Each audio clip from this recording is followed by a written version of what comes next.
नमस्कार दोस्तों, आप सभी का एक बार फिर से स्वागत है आपके अपने YouTube चैनल ऑल कॉन्सेप्ट में। दोस्तों, आज की इस वीडियो में हम जानने वाले हैं कि आप किस प्रकार से बैंक ऑफ इंडिया का जमा पर्ची डिपॉजिट पे इन स्लिप को किस प्रकार से भर सकते हैं। कई बारी क्या होता है कि हमें पता नहीं होता कि किस प्रकार से फॉर्म भरना होता है और हम बैंक में जाते हैं और पैसा हमें जमा करना रहता है, तो हमारा फॉर्म जो है वो गलत हो जाता है।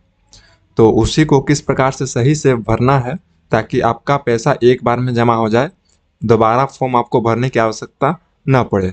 तो चलिए, वीडियो को स्टार्ट करने से पहले आपसे छोटी सी विनती है, अगर आप हमारे यूट्यूब चैनल ऑल कॉन्सेप्ट पर नए हैं तो प्लीज़ चैनल को सब्सक्राइब कर लें और बेल नोटिफिकेशन को ऑल पर सेट कर दें ताकि हमारे द्वारा अपलोड की गई हर एक वीडियो की जानकारी सबसे पहले आप तक पहुंच सके। तो चलिए वीडियो को स्टार्ट करते हैं। हमारे सामने आप फॉर्म देख सकते हैं, ये है बैंक ऑफ इंडिया का जमा पर्ची, यानी कि पैसा जमा करने वाला पर्ची। तो किस प्रकार से हमें पैसा जमा करना होता है, किस प्रकार से फॉर्म भरना होता है, उसके बारे में हम कंप्लीट जानकारी जानेंगे इस वीडियो में। तो यहाँ पे देख सकते हैं आप, यहाँ जमा पर्ची लिखा हुआ है और यहाँ पे बैंक ऑफ इंडिया, यहाँ पे देखेंगे तो दिनांक है। तो सबसे पहले हमें दिनांक को फिलअप कर लेना है। किस प्रकार से दिनांक को फिलअप करना है हम देख लेते हैं। तो यहाँ पे देख सकते हैं, मान के चलिए आज का डेट है 03/07/2024। तो हमने सिंपली यहाँ पे 03/07/2024 यहाँ पे फिलअप कर लिया है। अब उसके बाद यहाँ पे देखेंगे तो यहाँ पे अकाउंट नंबर पूछ रहा है, तो यहाँ पे हमें अकाउंट नंबर को फिलअप कर देना है। तो हम मान के चलिए हमारा अकाउंट नंबर ये है, तो हमने यहाँ पे अकाउंट नंबर को फिलअप कर दिया है। अब उसके बाद यहाँ पे देखेंगे तो नाम, नेम, तो यहाँ पे आप हिंदी में भी भर सकते हैं, इंग्लिश में भी भर सकते हैं, वो आपकी मर्जी, आप किस में भरना चाहें। तो हम यहाँ पे मान के चलिए हिंदी में ही भर लेते हैं।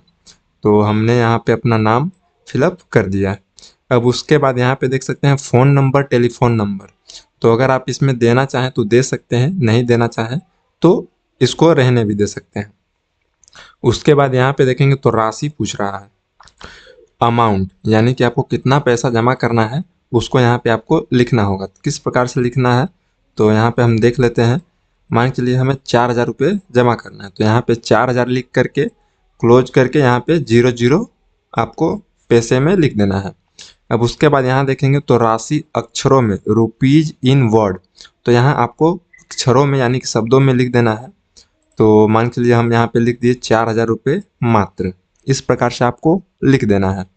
अब उसके बाद यहाँ पे देखेंगे तो दिनांक, बैंक शाखा का नाम, तो यहाँ पे भी आपको 4,000 रुपये लिख देने हैं। किस प्रकार से लिखना है आइए देख लेते हैं। यहाँ पे 4,000 हम लिख दिए, उसके बाद जस्ट इसके नीचे भी हमें यहाँ पे 4,000 टोटल करके लिख देना है।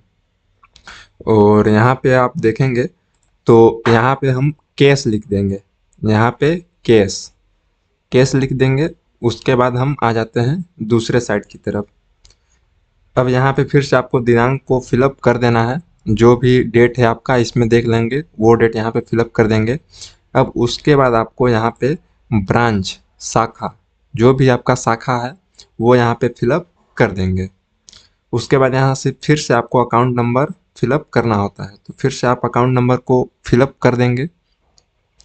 अब उसके बाद यहाँ पे नाम फिर से लिखना होता है, तो जो नाम यहाँ पे है, जो अकाउंट होल्डर का नाम है, वो नाम यहाँ पे फिलअप कर देंगे। तो हमने यहाँ पे कर दिया है। और इसमें आपको मोबाइल नंबर देना अनिवार्य हो जाता है, तो यहाँ पे आप अपना मोबाइल नंबर को फिलअप कर देंगे। तो हमने मान लिए कर दिया। और यहाँ पे ईमेल आईडी पूछ रहा है, तो अगर आप ईमेल आईडी देना चाहें तो यहाँ पे दे सकते हैं, नहीं देना चाहें तो नहीं भी दे सकते हैं, कोई दिक्कत नहीं है उसमें। और फिर यहाँ पे देखेंगे तो रुपए अक्षरों में, रुपीज इन वर्ड, जैसे यहाँ 4,000 रुपये मात्र लिखे थे हम लोग, उसी प्रकार से यहाँ भी 4,000 रुपये आपको लिख देने हैं। तो यहाँ पे हमने लिख दिया है। अब उसके बाद यहाँ पे फिर से आपको अमाउंट जो आपको है यहाँ 4,000 फिलअप कर देना है, जैसे कि हमने यहाँ पे कर दिया 4,000 और यहाँ पे टोटल 4,000 लिख देना है।